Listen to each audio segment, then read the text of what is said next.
answer your question. Well, we have tons of questions. You guys just go ahead. What do you got? So, how do you like find motor skills, like getting cash out of your wallet to pay for something? So, phone, Oh my I have gosh. wallet on me. So any Samsung type phone, for whatever reason, will work with a prosthetic coating, metal or whatever this coating is. So you can try with this. Have the same on each back.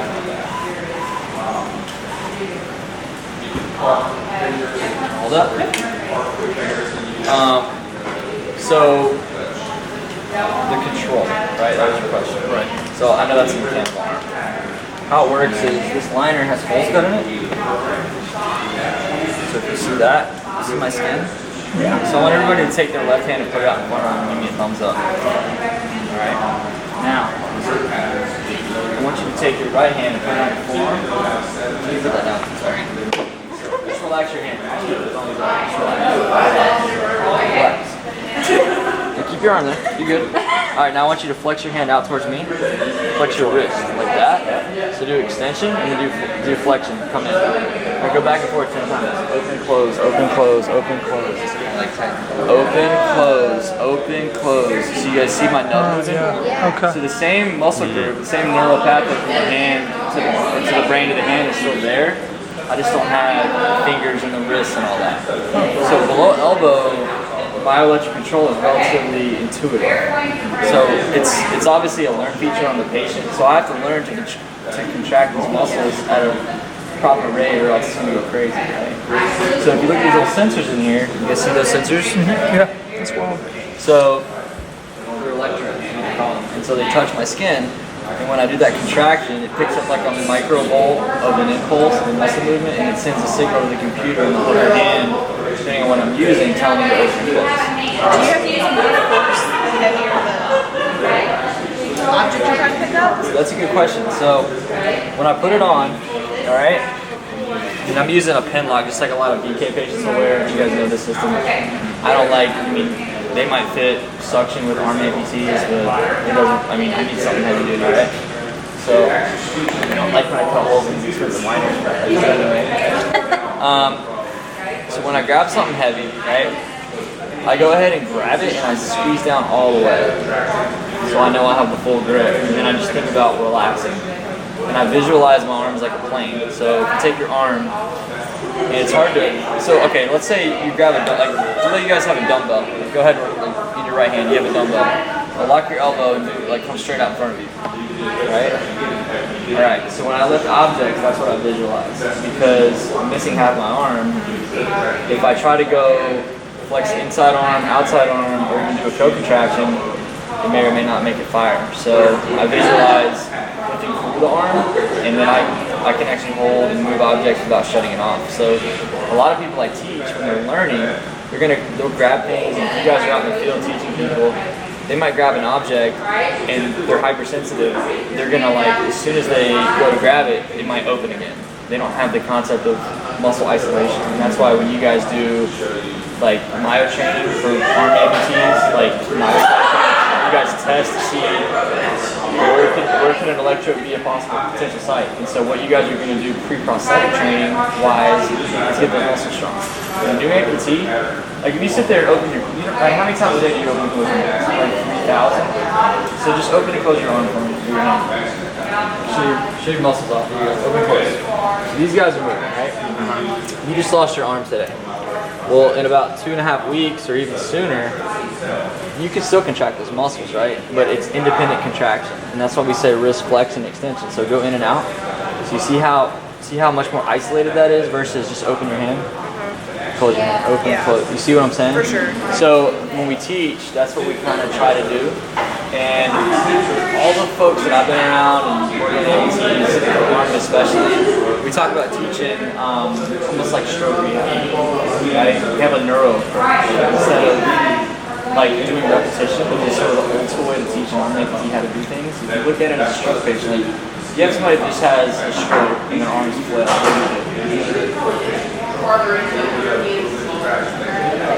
Neuro techniques. What's the neuro technique? Basically, if you're sitting at a table, like, all right, we're sitting here at dinner. this arm's flail. You make the patient put the arm up on the table so they remember they have an arm, right? Because maybe they might not be able to feel it or don't have any motor function. And so if they can see it, oh, I have an arm, I need to use it. Same thing with a prosthetic limb. Teach them proximal and distal. Okay? Where's the wrist need to be before I do active grasp? Where's my elbow need to be before the wrist and the hand? Okay? So think about, you go up to the door now. So I'm a door. Here's the knob. Open me. Open the door. That's the door. Yeah. Sorry. Okay. You guys see where she's at? So what did she do? She came up. She positioned her elbow, right? Then she grabbed, right? You can even take it a step further. Go ahead and reposition the wrist. So you, for someone like me, if you grab, and then all you gotta do is just one more turn. You follow me? Or if you're good enough, you can reach up, grab it, and then use the wrist and open the door. So that's how. I know it sounds kind of crazy. That's what I've been doing a lot with people, and it resonates pretty well. Biggest thing with people like me, it takes a team. You gotta have a good process. You gotta have a team in our position. Or if the surgeon's not the one to write all the notes and all the paperwork, then we need y'all's notes 99% of the time. What Medicare and Medicaid are nowadays, they don't want to listen to the prosthetic company. They want to know this is what they're doing in therapy and you're progressing. Okay, so why do they need a prosthesis? Well, because they lost an arm. It's not good enough for Medicare. You know, because they want to get back to working at their daycare and taking care of children. And that's why they need an arm. I mean, it sounds really stupid, but that's how basic we have to do this stuff to help get it justified and paid for.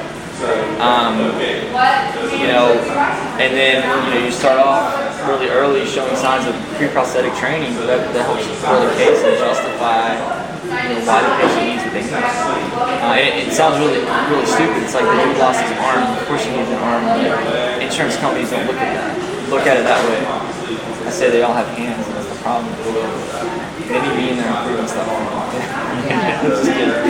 But it's so good. Oh, sorry. Finish what you were going to say. No, I'm good. I'm rambling, dude. We can talk about anything. How does it pronate and super? Like, how does it know? So, good question. So, if you have, I have two. Okay, this is a really good question.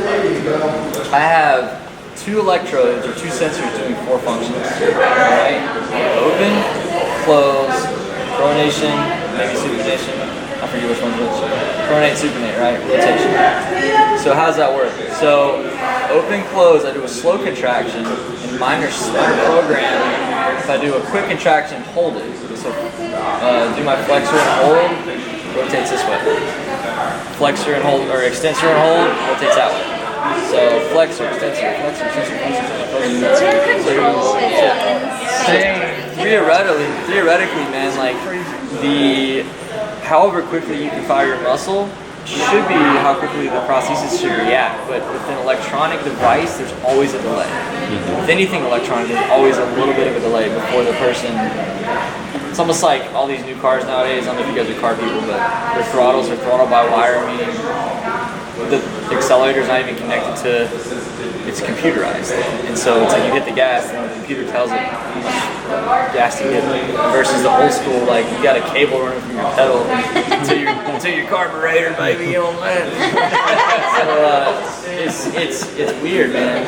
Whereas if you look at this side, think about body powered, and again, body powered elbow, electric hand. This is called a hybrid system. It labels it for me to be simultaneous, right? So if this was just a mechanical arm, body powered elbow, you know what? I gotta hold on. So elbow's locked, right? So I want you to pull on this guy. Here? Yeah. Don't cut your hand on the table. Just grab there and pull it back. See how it opens? Alright. So in an above elbow body powered arm, the cable's dual function. Meaning when the elbow is unlocked, all it does is, this is a pivot point, and so it just lifts the forearm up and down. You can't open the hook here unless you lock the elbow. And then it goes into hook open. You guys follow me? Mm-hmm. Wait, in this one or in this? In this one. In mine, so that's why mine being electric, just having a mechanical elbow, all the elbow's doing is it's lifting the forearm, and then I can mechanically, or I mean, electronically open and close with my flexor extensors. So it gives you the ability to move behind. It gives me, yeah, it actually makes me more functional. That's cool. So this is like a prime example as to why electronics, even though they may be more expensive, can give the patient a better quality of life and be more functional. Yeah. Because I have limited range of motion in the shoulder. And so again, I said it takes, I think 2 inches of excursion to open the hook all the way. So what, yeah, pull. That's about 2 inches, right? So, but if you have to add an elbow too, that's another 2 inches. So if I wanted to get that, if I was a bilateral above elbow and had mechanical set on both sides, body powered elbow, body powered hook, I'd have to get it up to my mouth, lock the elbow, and then I'm out of range of motion. Like my shoulder doesn't go that far because it's jacked up. So theoretically, I'm more functional with this. Because now what I can do is I have a passive flexion, so I push this button, lock it. So now, if I had to eat with this, I could. Right? That is crazy. So it still works for me. And so you gotta understand, man, upper limb amputation is just, it's really different. Where like someone like me who's bilateral at 2 different levels, I'm like less than 10% of the whole amputee population, including like fingers and toes.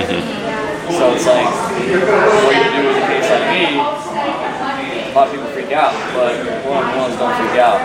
Rule number 2 is don't forget rule number 1. You're not going to be an effective therapist. So I had a good therapist. I actually put on to therapy within about a week and a half of being in therapy. Outpatient. Inpatient was good, but they're like, you can only do so much. And that's inpatient, man, universal cuff. If you guys don't know what it is, learn what it is. It's awesome. It's literally a piece of Velcro with a slit in it. And for a transradial, you can get to moving elbow and shoulder in space, even eating, brushing teeth, even shaving, with just a freaking piece of Velcro around the wrist, or around the forearm, right? So it's weird because a lot of people, unless you see people like me a lot of prosthetists or rehab centers don't get really good at rehabbing people like me. So I work closely with an upward hangers. We're the oldest prosthetic company in the nation. We have a whole section of the company dedicated to arm amputation, to the point that we have specialists around the country that all they do is that. I mean, and a lot of therapists, they don't realize if you see 3 arm amputees in a year, that's actually a lot. Yeah, unless you're at a big center, I mean, we see quite a few where I'm from, like Bethesda, Maryland, places like that. Even if I'm sure a year probably sees an arm amputation. But it's not even from just military, it's motorcycle wreck, gunshot wound, electrocution. I was working with a case recently, a guy got electrocuted bilateral, he's a lineman, and just barbecued both of his arms. So yeah, I mean, you never know what you're going to get. And so it's in that type of case, where there's a lot of skin grafts involved, myoelectrics might be cumbersome, and it might be we have to put traditional body power first, and then go back and hope that we have some myocytes that the nerves can go through. Because skin grafts are really thick. I worked with a couple of patients who had to have plastics debolt skin grafts or muscle flaps to make them candidates for this type of technology. So it's been. What was the hardest functional task that you had to like learn to do? It's a good question. Honestly, like, it comes down to basic human needs, like how do you wipe your ass? How do you feed yourself? How do you cut your food? And that's sort of how I took it. It was like total Neanderthal style. You know, figure it out. And I mean, I can go anywhere and use anything, just the way any able-bodied person does now. But it took a little bit of time. Like I used to take baby wipes with me just in case, because nobody likes to be smudgy, right? And if you look at something like this, like my mechanical arms, you guys can use it, you know, touch the stuff. And so what I was saying earlier, if you look at this, I have pronation, supination, but there's no flexion. So if you imagine trying to wipe with no flexion, I mean, think about it. If you had a wipe stiff arm, if you were in a cast, yeah, I mean, think about how to wipe. Yeah. Can you? Oh, I can, but just, you know, you might take a couple tries. So then when you can flex it and get down and you get where you need to get, oh yeah, it's Gucci. What about like showering? Do you shower with those? So that's another good question. So I don't wear my arms in the shower. Most people don't because you gotta clean the skin inside the prosthetics, right? And that's probably the most skin you need to clean because it's like nasty and sweaty. So how my shower's not set up. All I have is a brush and such a brush, right? And so it's literally made for your foot. So like Bed Bath & Beyond sells them. Like it's a little foot scrubber that suction cups to the floor. It's about this big. And you're supposed to sit there and scrub your foot. Well, I just stick it to the wall and I scrub my head with it. Because you guys seen the Disney movie, The Jungle Book? You know, Baloo, the grizzly bear? He's like, hey, necessity. So that's what I do in the shower. And like, I just start working it like all around like that. And I have, the wife gets this like, you know those like Costco size like shampoo and so I pump it up, dude. And I wash these liners out every day with antimicrobial soap. Because I go in hospitals all the time and like nursing homes, patients' homes, and just bars and you know Mardi Gras fun, put it on your liners. So just wash them out with soap and water and let them dry for like an hour. You know, and I haven't really had any skin issues. Is it hard for you to hold something like spherical, like not like as small enough to be able to grip, but like a basketball? Oh, beer can's easy. Ask me what this is right there. Go ahead. Bottle opener. Sorry. Yeah, bottle opener. Oh, snap. Ready to go. So I can get those are my drinking arms and my fighting arms, so yeah. But I will say, if you're at a Panthers game, you want to have these on because those are expensive ass beers. Like you can hold both. So this is a good example. This is a really big bottle. I'm gonna hold it. So all right, when you approach an object, what I've learned over my years of being an AMT is like correct your body position. Because I'm all about efficiency. I teach patients how to be efficient, whether they think it's comfortable or not. But if you can keep your core straight, it's more efficient. Meaning, use your knees. Like if you got knees, you can hold on to stuff. Right? So I can in space. Would it be hard for you to like throw that now?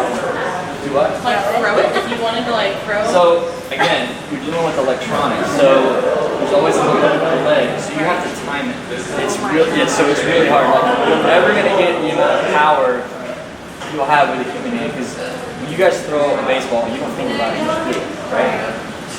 This type of stuff, I have to fire my extensor while trying to get enough power to throw something. So I'm probably just gonna drop it on the floor if you can have it. We took a video. I don't know if I have it on my phone anymore. My buddies at the office were throwing tangerines at me, and they're like, "Is this jacked up?" Well, we're just throwing tangerines to the Galvanoids. It's pretty awesome. And by the fifth try, like I had to kind of anticipate it coming. I'd leave the hook open, and I have to sort of like go like this and like receive the tangerine. Yeah. That's cool. Do you get tired? Like, do you feel bad for like the muscles that you're using? I mean, I can feel the weight of the bottle. But again, it's a physics principle, right? So just like do the weight thing again. You can hold it out in front of you. So if you hold 5 pounds here, it feels like 5. Lock your elbow, hold it out here, it feels like 15 here. That's what amputees do. So if I grab a bag of charcoal, like, dude, here I'm good, but if I have to get it on the counter, I mean, I'm having to like do all these gross body motions to get it where I need it, right? Yes, sir. I don't know if you said this already, but once it fully clamps down, is that the max strength, or can you squeeze your muscles harder to squeeze the grip harder? So that's about as hard as it goes. All right, here. Hold on. Yeah, push it and pull. You got the arm? Yep. It'll stay. So that's what it's called proportional control. It'll squeeze evenly on both sides. All right, and then literally I can grab something all the way tight and then just relax because it has a back lock. Most of our electric devices have a back locking feature like this. See, I was over here thinking you were holding it back. No, you can. So that's what I'm saying. And then you visualize lifting through the arm. And so I've done this for 10 years, so I'm pretty proficient to where I can have a fairly heavy object and move in space without cutting my arm off. But when I teach patients, like you're at the Panthers game and you spent $15 a beer, on your double IPA and you're going to the nosebleeds, like go ahead, because you're probably drunk anyway. Go ahead and grab the cups and then reach over and just cut the arm off. Yeah. I mean, the arm's on right now, but if I cut it off, one, you're saving battery life. Two, you can sit there and just chug all day, and you're not worried about dropping it. So, yeah, a lot of people don't realize that, and so I'm like, dude, just cut your arm off. They'll get frustrated. So, a lot of upper limb exercise rehabilitation is all about setting your goals and expectations and not letting people get frustrated. As soon as they get frustrated, they want to take that shit and throw it in the pot. Sorry, I forget you're filming me, dude. Sorry. You're gonna have to edit this out. But it's just real talk, man. Because like it is very frustrating. Like I teach every patient like don't try to do something new when you're hungry, right? Because you will just get pissed off. How do you put it on and off? That's why I should have cut it off. Go ahead. Can you put those on and off? Like your sleeves and everything? How do you do it? Like you just get out of the shower and you're gonna like put it back on. Like how do you put your sleeves on? Use my knees. So what I do, like this is still on the floor back too. How you doing in the chair? So I use my knee and I roll this inside out. Underside, put it over the overside. That's my nub. So I dry it off because I'm sweaty. And then I will roll. You know what? Like I'm a super germaphobe. Someone did this.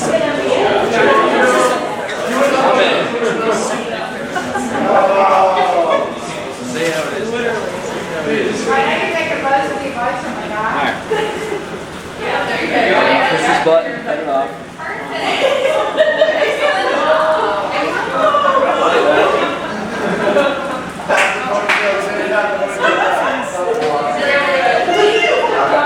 Got it? Got it. You guys see? I'm so used to it now. But yeah, so this one's a little harder to get on because it's higher up. Yeah. I can put this one on for you. It's pretty easy. So what I'll do is I'll sit on the floor and I'll roll the line over to my knees and then I'll set it like this and keep tension on it and then I'll push all the way down and like go up. This might sound stupid, but like sometimes you're like, I don't want to do it, and your wife is I mean, yeah, but she's like doing it herself because I gotta go to work. She's a labor and delivery nurse, so she's got stuff to do. Yeah. And but I get lazy just like everybody else. Yeah, that's why I was like. Come on, wife, help me out. Yeah. She's like, what's up? So the holes in it have to be in the same place every time.